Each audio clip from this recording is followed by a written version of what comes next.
Merhaba sevgili arkadaşlar, Bir Yumakla Gelenler YouTube kanalıma hoş geldiniz. Bugün sizlere bölümde görmüş olduğunuz boyunluk atkının yapımını anlatmaya çalışacağım.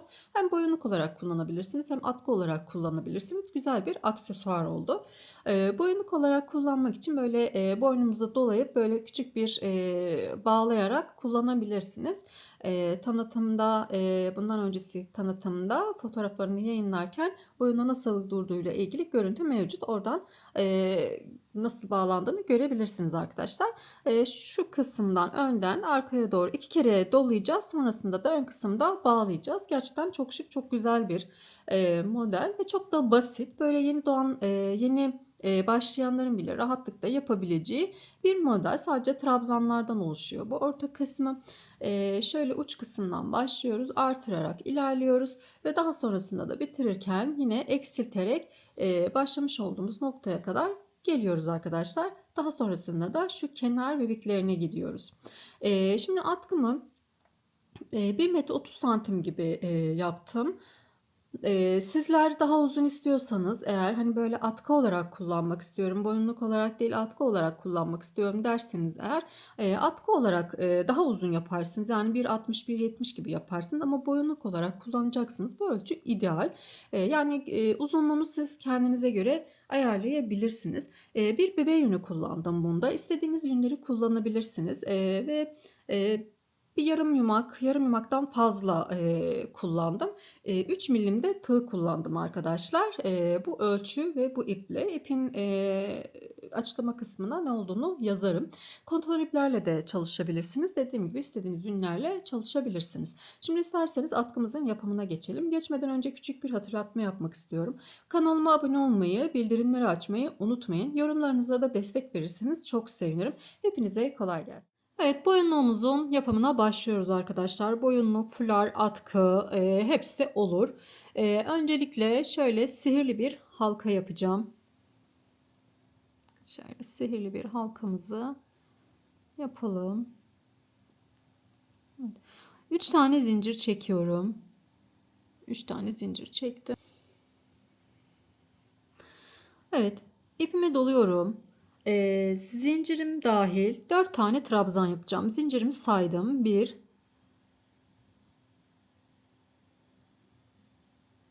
2, 3 ve 4 trabzan yaptım. Bir tane zincir çekiyorum ve tekrar halkamın içerisine bir tane trabzan yapıyorum. Bu halkayı kapattım. Döndürdüm. 1, 2, 3 ve 4 tane zincir çekiyorum. İpimi doluyorum. Şimdi bakın şu boşluğu atlıyorum. Burada bir zincir çekmiştik. Buraya atlıyorum. Şuradaki trabzanımın hemen tepe noktasına bir tane trabzan yapıyorum. Birinci trabzanım. İkinci trabzanım. Üçüncü trabzanım. Bir zincir çektim. Ve şuradaki zincirimizin bakın şu sondaki de bir tane trabzandı. Bir zincir çektim. Hemen bunun şu tepe noktasına burada zincirime de bir tane trabzan yaptım. Şimdi köşelerde şöyle bakıyorum. Köşelerde boşluklarım var. Ortada da 3 trabzanım var. Tekrar döndürüyorum. 4 tane trabzan yapıyorum. Zincir çekiyorum. 2, 3 ve 4 tane zincirimi çektim. Yine şu boşluğu atlıyorum. Yani bu kenarda sürekli bir boşluk olacak arkadaşlar. Boşluk kısmımız olacak. Bunu atlıyorum. Buradaki trabzanımın hemen tepe noktasına trabzanımı yapıyorum. İkili trabzanlar yapıyoruz. Trabzanımı yapıyorum. Ortadaki 3 tane trabzanımı devam ettiriyorum. İkinci trabzanım ve üçüncü trabzanım. Yine bir tane zincir çekiyorum ve sondaki zincirimizin bakın şu birinci değil ikincisine trabzan yapıyoruz. Şöyle bir taneyi atlıyorum. İkinci zincirime bir tane trabzan yapıyorum. Döndürdüm. Yine 4 tane zincir. 2, 3, 4 zincir çektim. Bakın yine boşluğu atlıyorum. Şu boşlukları hep atlıyoruz. Ve direkt şuradaki trabzanımın, bu trabzanımın hemen tepe noktasına bir tane trabzan yapıyorum. 1, 2, 3. 3 tane trabzan yaptım. Evet. Bir zincir ve şurada 4 tane zincirimiz vardı. Bakın ilkine değil, ikinci zincire. İlki bu, ikinci zincirime trabzan yapıyorum. Döndürüyorum. Kaç sıra oldu? 1, 2, 3 ve 4 sıra oldu. Bunu 7 sıra olarak devam ettireceğiz. 7 sıra olacak toplam. Yine 2, 3 ve 4 tane zincir çektim. İpimi doluyorum. Yine bakın boşluğu atlıyorum. Şuradaki bir ilk trabzanımın, şu ilk trabzanımın tepe noktasına bir tane trabzan yapıyorum. 1, 2, 3. Bir zincir ve buradaki zincirimin birincisi değil, ikincisine batarak trabzan oluşturuyorum burada. Döndürdüm. Yine 4 tane zincir çekiyorum. Bu kısmı atlıyorum. İlk trabzanımızın tepe noktasına batıyorum. Trabzan yapıyorum. 2 ve 3. trabzanım. Bir zincir çekiyorum ve burada birinci değil, ikincisine trabzan yapıyorum. Döndürdüm. Kaç oldu? 2, 4, 6. 7. sırayı yapıyorum. 4 tane zincir çekiyorum. İpimi doladım. İlk trabzanımızın tepe noktasına bir tane trabzan yapıyorum. Ve 3 tane trabzanımı yan yana devam ettiriyorum. Burada bir zincir çekiyoruz. Ve birinci değil, ikinci zincirime trabzan yapıyorum. Evet, 7 sıra bu şekilde tamamladık. Şimdi 4 tane zincirimi çekiyorum yine. İlk trabzanımın tepe noktasına bir tane trabzan yapıyorum. Bu ortadakine 3 tane trabzan yapıyorum. Aynı yere. 1, 2, 3. Yanındakine de bir tane trabzan yapıyorum. Bakın bu ortadaki trabzan sayımız 5 tane oldu. Şimdi yine bir zincir çekiyorum. Birinci değil, ikinciye trabzan yapıyorum. Döndürüyorum. Döndürüyorum. 4 tane yine zincir çekeceğim. 2, 3, 4 zincir çekiyorum. Yine buradaki ilk trabzanımızın tepe noktasından batıyoruz. Buradaki 5 trabzanımızı yapıyorum. 1, 2, 3, 4, 5. Bir zincir ve birinci değil, ikinci zincirime trabzan. Döndürdüm. 4 zincir çekiyorum. İlk trabzanımızın tepe noktasına trabzanımı yapıyorum. 5 trabzanımızı örüyoruz. 3, 4, 5. Bir zincir. Birinci değil, ikinci zincirime trabzan yapıyorum. 5 trabzanlı olarak da yine 7 sıra öreceğiz arkadaşlar. Artırmadan. İlk ortada 3 tane trabzanlı olarak 7 sıra yapmıştık. Şimdi 5 trabzanlı olarak da yine 7 sıra devam ettirelim.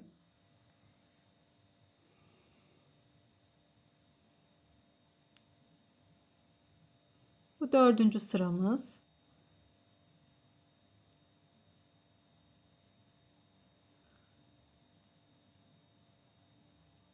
Bir zincir.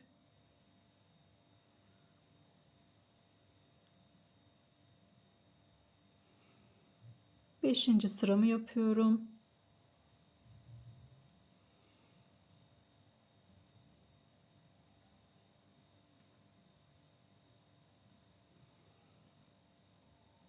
Bir zincir. Birinci değil, ikinciye.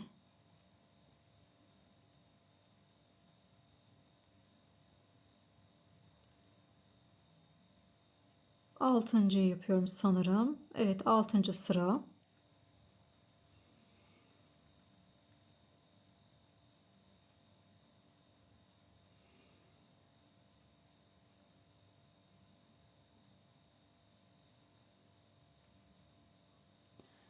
Ve 7. sırayı yaptık. 2, 4, 6 ve 7. sırayı yapıyorum. Şimdi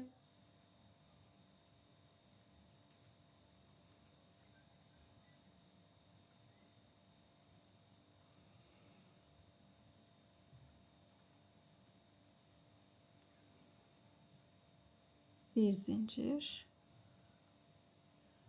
Evet.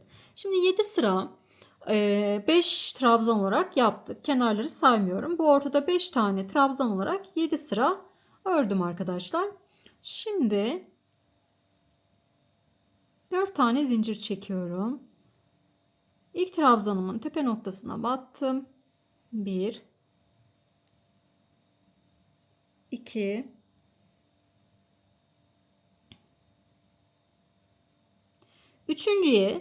üçüncü trabzanıma battım. Bakın 3 tane trabzan yaptım. Bu üçüncü trabzanımı batmış olduğum yere 2 tane daha trabzan yapıyorum. Aynı yere. Bakın 1 ve 2 trabzan daha yaptım. Burada aynı yerde toplamda 3 tane trabzanım olmuş oldu. Şimdi devam ediyorum. Evet, bakın ortada 2, 4, 6 ve 7 tane trabzanım olmuş oldu orta noktamda. Bir tane zincir çekiyorum. Kenardaki bir değil ikinciye trabzan yapıyorum. Döndürüyorum. Yine 4 tane zincirimi çektim. İlk trabzanımın tepe noktasına batıyorum. Ve her birine birer tane trabzan yapıyorum. Burada 7 tane trabzanım var arkadaşlar. 3 4 5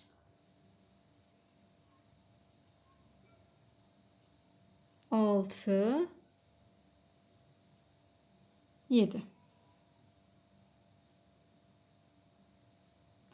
Bir zincir ve sondakine bir zincir atlıyoruz. İkinci zincire yapıyoruz. Döndürüyorum. Yine 1, 2, 3, 4 tane zincirimi çektim. İlk trabzanın tepesine batıyorum. Şimdi 7'li olarak bu bizim 3. sıramız. Bakın burada 7 tane trabzanım vardı. 3. sıramı yapıyorum. Yine 4 sıra 7 sıra 4 karıştırdım arkadaşlar. Şimdi 7 trabzanlı olarak 7 sıra öreceğiz. Diğerlerini de yine aynı şekilde yapmıştım. 7'şer sıra örmüştük. Burada da yine 7 sıra öreceğim arkadaşlar. 2, 4, 5, 6, 7. Bir zincir. Sondakine bir tane atlıyorum. İkinciye trabzan yapıyorum. Döndürdüm. Bir zincir. 4 zincir yapıyorum. Ve ilk trabzanımın tepe noktasına batıyorum. Ve yine yan yana 7 tane trabzan yapıyorum. 3 4 5 6 7.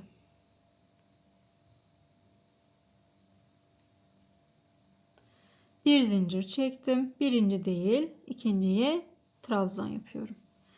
Döndürüyorum. 1 2 3 4 zincir. İlk trabzanımızın tepe noktasına trabzan. Kaçıncı sırayı yapıyorum bakalım. 2 4 5. sırayı yapıyorum. 5. 7 trabzanlı sıram.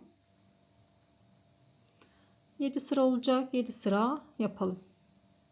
Aynı şeyleri yaptığım için buraları hızlı geçiyorum arkadaşlar. 7 tane trabzan yan yana yapıyoruz. Herhangi bir artırma yok şu anda. Artırma sıralarını elimden geldiğince yavaş bir şekilde anlatıyorum. Zaten oldukça basit bir model. 6. sıramı yapıyorum.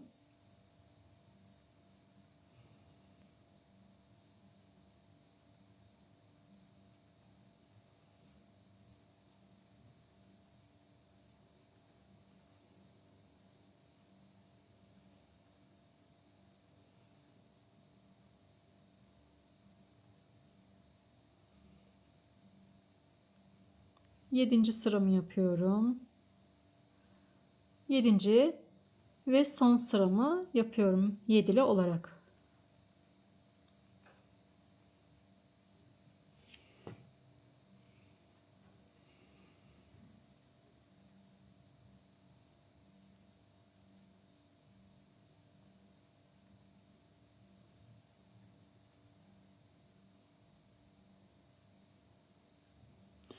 Evet, şimdi 7 sıra ördük. 2, 4, 6 ve 7 sıra ördük. Şimdi 4 tane zincir çekiyorum.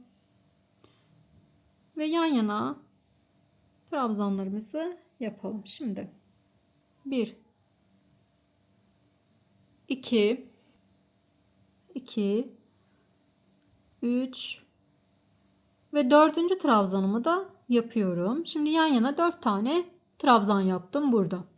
Dördüncü trabzanımı yapmış olduğum yere 2 tane daha trabzan yapıyorum aynı yere. Bakın burada 3 tane aynı noktada trabzanım olmuş oldu. Şimdi yanındakileri de tek tek devam ediyorum. Yan yana. Burada toplamda 9 tane trabzanım olmuş olacak. Bakıyorum. 2, 4, 6, 8 ve 9 tane trabzanım oldu. Bir zincir çekiyorum yine. Birinci değil, ikinciye trabzan yapıyorum. Döndürüyorum. 4 zincirimi çekiyorum. İlk trabzanımın tepe noktasına batıyorum. 1, artırma yok. Yan yana 9 trabzan yapacağım. 2, 3, 4, 5, 6, 7, 8, 9. Bir zincir çekiyorum. Birinci değil, ikinciye trabzan yapıyorum.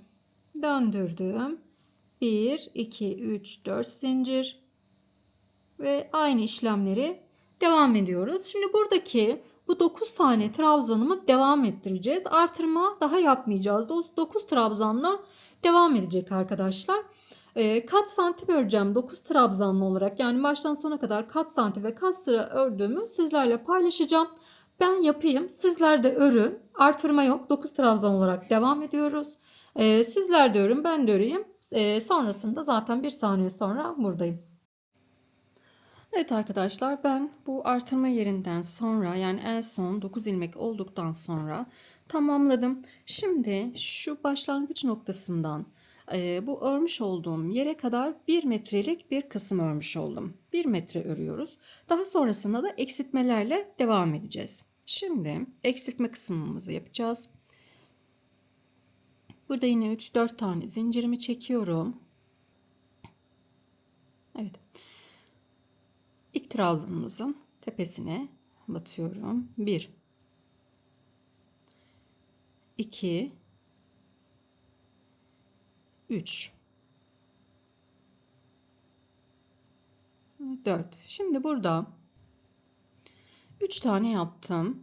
Dördüncüden itibaren kesim yapmaya başlayacağım. Bakın burada 3 tane trabzanımı yaptım. İpimi doluyorum. Yanındakine batıyorum. Çektim. 2 taneye çıktım. Tığımda 2 tane var. İpimi doluyorum. Yanındakine batıyorum. 2 taneye çıktım. Tığımda 3 tane var. İpimi doluyorum. Yanındakine batıyorum. 2 tane çıktım. Tığımda 4 tane var. Hepsini tek seferde topluyorum. İpimi doladım. Şimdi normal trabzan yapıyoruz arkadaşlar. Artırma sıralarında 2 adet artırdığımız için eksiltirken de 2 tane eksiltiyoruz. Bir zincir çekiyorum. Birinci değil, ikinciye trabzanımı yapıyorum. Şimdi bu şekilde artırmalardan sonra, yani artırma sıralarında 7 sıra örüyorduk. Şimdi buradan sonra da 7 sıra öreceğiz. Birinci sıramızda bu eksiltme sıramızda örmüş olduk. 4 zincir çekiyorum. Battım. 1. Bu sırada eksiltme yapmayacağım. 2, 3, 4, 5, 6, 7. Bir zincir çekiyorum. Yanındakine döndürdüm. 4 zincir. Evet, burası 7 sıra olana kadar, 7 trabzanlı 7 sıra olana kadar öreceğiz. 3. sıramdayım.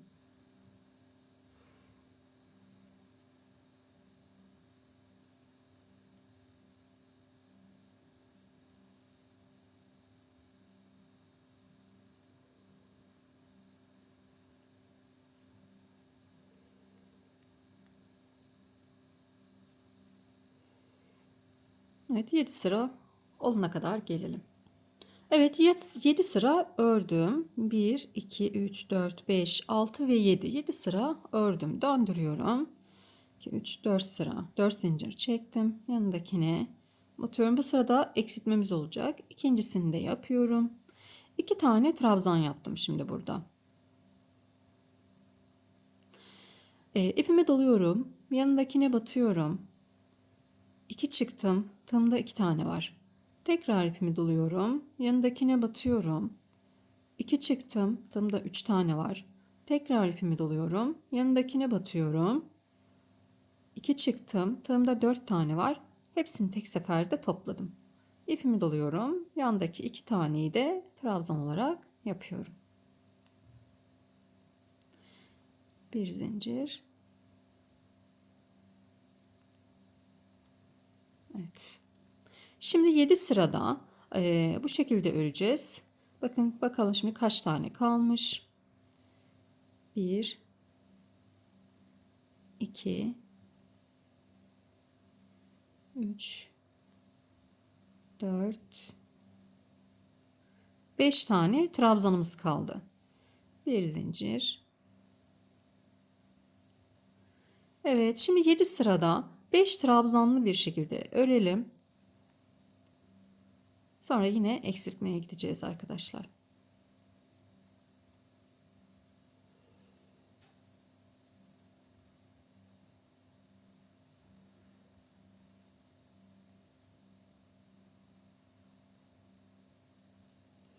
Üçüncü sıram. Evet, 7 sıra ördüm. Şimdi 7 sıra ördüm arkadaşlar. Bakın şuradaydı. 1, 2, 3, 4, 5, 6 ve 7. 7 sıra ördüm. Şimdi yine burada eksiltme yapacağız. 2, 3, 4 zincirimi çektim. Şimdi bir tane trabzan yapmış olduk. Buraya ipimi doluyorum. Direkt eksiltmeye gideceğim. Batıyorum. 2 çıktım. Tığımda 2 tane var. İpimi doladım. Yanındakine batıyorum. 2 çıktım. Tığımda 3 tane var. Tekrar ipimi doladım. Yanındakine batıyorum. 2 çıktım. Tığımda 4 tane var. Hepsini tek seferde topladım. İpimi doluyorum. Ve yanındakine de trabzan yapıyorum. Şimdi bir zincir çektim. Ve buraya geçtim. Şimdi 7 sırada 3 trabzan olacak şekilde yapacağız. Sayalım. 2, 3, 4 zincir. Atıyorum. 1, 2 ve 3. 3 trabzanımız kaldı. Yani diğer tarafta hani bu şekilde devam etmiştik. Aynı 3 trabzanlı 7 sıra, 5 trabzanlı 7 sıra, 7 trabzanlı 7 sıra gibi o kısımları aynı şekilde olsun diye yaptık. Şimdi 7 sırada böyle devam edeceğim.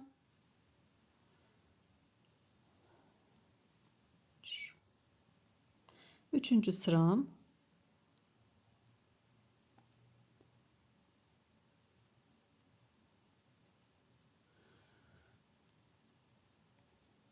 Evet, dördüncü sıram.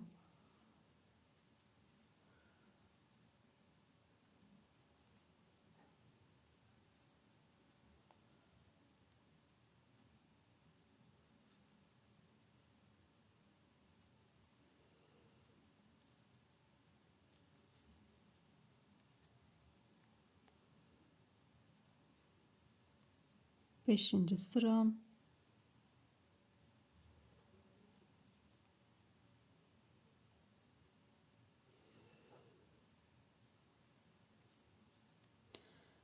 Altıncı sıramızı yapıyorum şimdi.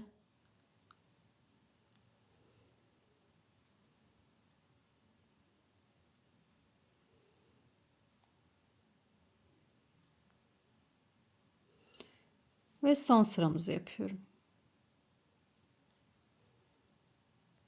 Yedinci sıramızı yapıyorum.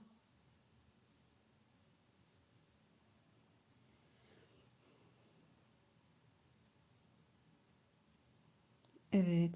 Şimdi diğer uçta başlarken bakın böyle topla sihirli halkaya başlamıştık ve burayı toplamıştık. Şimdi aynı şekilde yine burada eksiltmeye gidiyoruz ve topluyoruz hepsini. 1, 2, 3, 4 zincir çektim. Şimdi ilk trabzanımın hemen üst noktasına batıyorum. 2 çıktım. Tığımda 2 tane var. İpimi doluyorum. Yanındakine batıyorum. 2 çıktım. Tığımda 3 tane var. İpimi doluyorum. Yanındakine batıyorum. 2 çıktım. Tığımda 4 tane var. İpimi doluyorum. Yine burada bakın şu sondaki zincirimin birinci değil ikincisine batıyorum. 2 çıktım. Tığımda 5 tane var. Hepsini tek seferde topladım arkadaşlar. Hatta bir dakika şurada bu boşluk olması adına şöyle bir tane de zincir çektim burada. En son 4 tane 4 tane olduğunda bir zincir çektim. Burada boşluk olması adına batıyorum.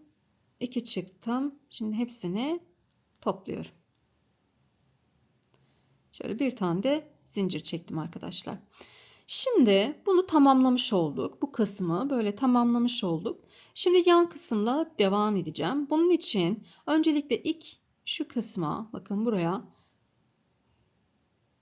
sık iğne ile bağladım. Bakın bitirdim, topladım, bitirdim. Ve buradaki şu boşluğa sık iğne ile bağladım. 3 tane zincir çekiyorum. Şu başlangıç noktanızı kaybetmemek için de buraya bir işaretleyici takalım arkadaşlar. Dönüşte çünkü orası bizim için önemli. Şöyle takalım. Evet, bu burada dursun. Şimdi 3 tane zincir çektim. Hemen şu dip kısmında 2 tane bakın şöyle 2 tane ilmeğim var. Hemen burada. Tekrar gösteriyorum. 3 zincir çektim. Şurada sık iğne yapmıştık ya arkadaşlar. Onun hemen şu 2 tane ilmeğim var. Şimdi ile bağladım. Aynı yere tekrar sık iğne yapıyorum. Yandaki boşluğa geçiyorum. Bir tane sık iğne yapıyorum. 3 zincir çekiyorum. Ve burada da yine bakın 3 tane zincirimin hemen dip kısmında şöyle zaten göreceksinizdir. Bakın burada direkt bağlıyorum. Ve aynı olduğum yere sık iğne yapıyorum.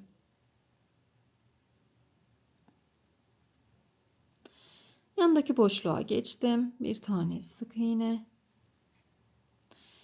3 zincir çekiyorum.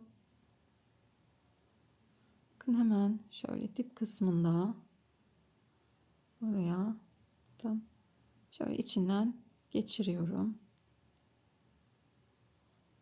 Kaydırma yapalım arkadaşlar. Kaydırmayla daha güzel oldu sık iğneden ziyade. Bibimizi yaparken şöyle tekrar göstereyim bakın. İpimi doluyorum. Buraya battım. İçinden geçiriyorum. Ve sık iğne değil de şöyle içinden geçirelim. Daha güzel oldu. Evet, aynı yere de bir tane sık iğne yapıyorum. Yandakine geçtim. Bir tane sık iğne yaptım. 3 tane zincir çekiyorum.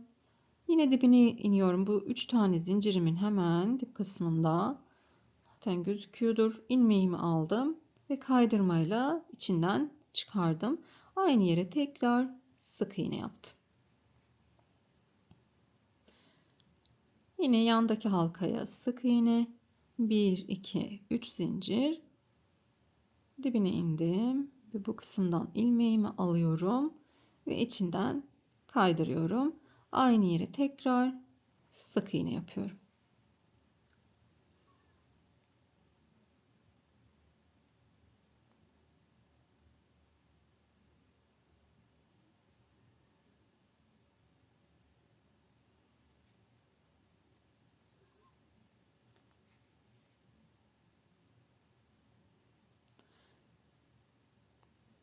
Evet, sıra sonuna kadar yani atkımızın bu kenarına boylu boyunca başlangıç noktasına kadar böyle yaparak geleceğiz. Sonra o uç kısmındaki dönüşü sizlerle paylaşacağım. Bu kısmı yapalım. Şöyle bakın. Tüm buradaki kenarlarına yaparak buraya kadar geleceğiz arkadaşlar. Şu başlangıç noktama şuraya kadar geleceğiz. Sonra buradaki dönüşümü sizlerle paylaşacağım. Evet, şimdi sıra başına kadar geldik. Şöyle bir göstereyim. Bakın. Çok güzel gözüktü kenar oyasıyla. Şimdi bu kısma kadar geldik. Burası bizim başlamış olduğumuz nokta. En son burada biz yaptık. Bakın en son şu kenardaki yeri de yapmıştık. Bir sık iğnemi yapıyorum. Ve geliyorum şu ipimin olduğu noktaya. Yani şu hepsini toplamış olduğumuz nokta. Şu kısım. Bakın ipim bu. Ve buraya bir tane sık iğne yapıyorum. 3 zincir. Yine aynı şekilde buradan giriyorum. İçinden çıkarıyorum ve aynı yere tekrar bir tane sık iğne yaptım. Şimdi geliyorum. Bakın yine buraya. Bu bölüme. Buraya bir tane sık iğne yapıyorum. Buradaki dönüşümü bu şekilde sağlamış oldum. Sık iğne yaptım. 3 zincir çekiyorum. Yine bu kısma diğer taraflarda yapmış olduğumuz gibi batıyorum ve buraya bir tane sık iğne. Bu ipi de yürütüyorum bu arada. Evet, geldim buradaki boşluğa. Buraya da bir tane sık iğne yaptım. 3 tane zincir çekiyorum. Hemen 3 zincirimin dibindeki bu ilmeğimden, bu ikili ilmeğimden alıyorum ve kaydırıyorum. Tekrar yanına bir tane sık iğne yapıyorum.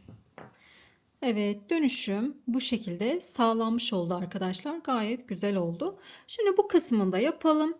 Ve yine bitişiyle gelelim. Arkadaşlar yine başa kadar geldim. Kenar bebeklerini yaparak başlangıç noktama kadar geldim. Şimdi burada yine tam orta noktasına, yani şu toplamış olduğumuz tam orta noktasına bir tane sık iğne yapacağım. Şimdi şu işaretleyicimizi buradan çıkarabiliriz artık. Evet. Tam şöyle orta noktasına sık iğne yapıyorum. 3 zincirimi çektim. Bebeğimi yapıyorum. Kaydırdım. Ve şuradaki ilk sık iğnemle birlikte birleştiriyorum. Bir zincir çektim. Ve burada ipimi keseceğim arkadaşlar. Evet. İpimizi de şöyle arka kısmında ister iğne yardımıyla isterseniz tığ yardımıyla gizleyebilirsiniz. Bakın iğne yardımıyla da gizleyelim. Şöyle ilmeklerimizin aralarından iğnemizi takacağız ve buralarda gizleyeceğiz.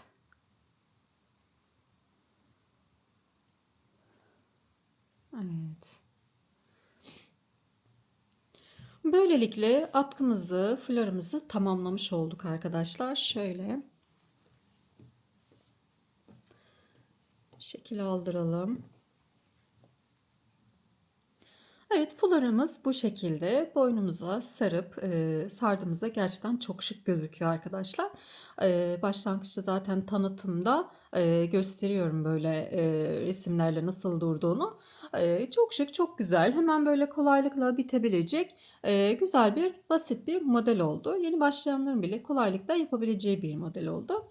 Buraya kadar izlediğiniz için hepinize teşekkür ediyorum. Yapan herkese kolay gelsin. Kanalıma abone olmayı, bildirimleri açmayı ve yorumlarınıza da destek olmayı unutmayın. Hepinize sağlıklı günler dilerim.